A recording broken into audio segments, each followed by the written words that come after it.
O borrador remitido polo Grupo de Goberno de Rianxo non termina de convencer os socialistas, que botan en falta unha serie de partidas, entre elas un aumento das contías para asociacións de comerciantes, para as que tan só se destinan 10.000 euros, ou o financiamento para o Plan Concilia. Critican ademais que por segundo ano se manteñen as mesmas subvencións nominativas para entidades deportivas, en lugar de propoñer unha equiparación á alza a través dun modelo de concorrencia competitiva. Que ese borrador non é favorable para os veciños porque hai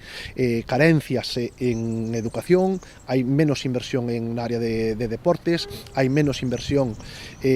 na área de emprego, entonces ao final vemos que non vai nunha línea que nos entendemos que sea favorable para Rianxo. Dende o PSOE consideran ademais que non se contempla o déficit que veñen arrastrando as contas municipais dende o pasado ano, co consecuente prexuízo para futuros exercicios. Ademais, si temos que recordar que en xullo do 23 o propio alcalde remarcaba que había un déficit nas contas do Concello en torno a 2 millóns de euros e nunha declaración recente na prensa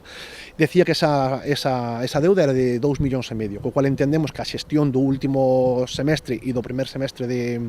2024 o que fixo o Goberno de Rianxo Común foi incrementar esa deuda e vemos que no presupuesto non hai ninguna situación que contemple que pueda haber un déficit presupuestario na conta de 2023, lastrando o funcionamento municipal e que vemos que o pobo se perde moitos servicios, perde actividades, perde situación de forza con respecto a outros concellos na planificación deportiva e nos invita a ter moitas dudas para a aprobación destes presupostos. A vontade dos socialistas é cumprir co acordo asinado hai unhas semanas para sacar adiante puntos clave da legislatura como os orzamentos. Sen embargo, apelan ao maior diálogo por parte dun executivo que goberna en minoría. Eles din que se non se aproban os presupostos, pois que a culpa vai ser basicamente da oposición, porque eles teñen ese diálogo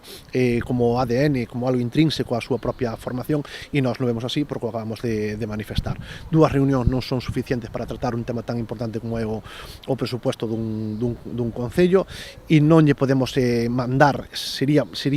algo que non sería comprensible por parte da veciñanza, que o propio alcalde lle comentara aos veciños que se non hai servicios é porque non se aproba un presupuesto.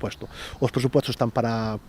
traballalos, para modificalos e nós, toda a nosa voluntade, toda a nosa capacidade proactiva de poder chegar a un acordo para aprobalos.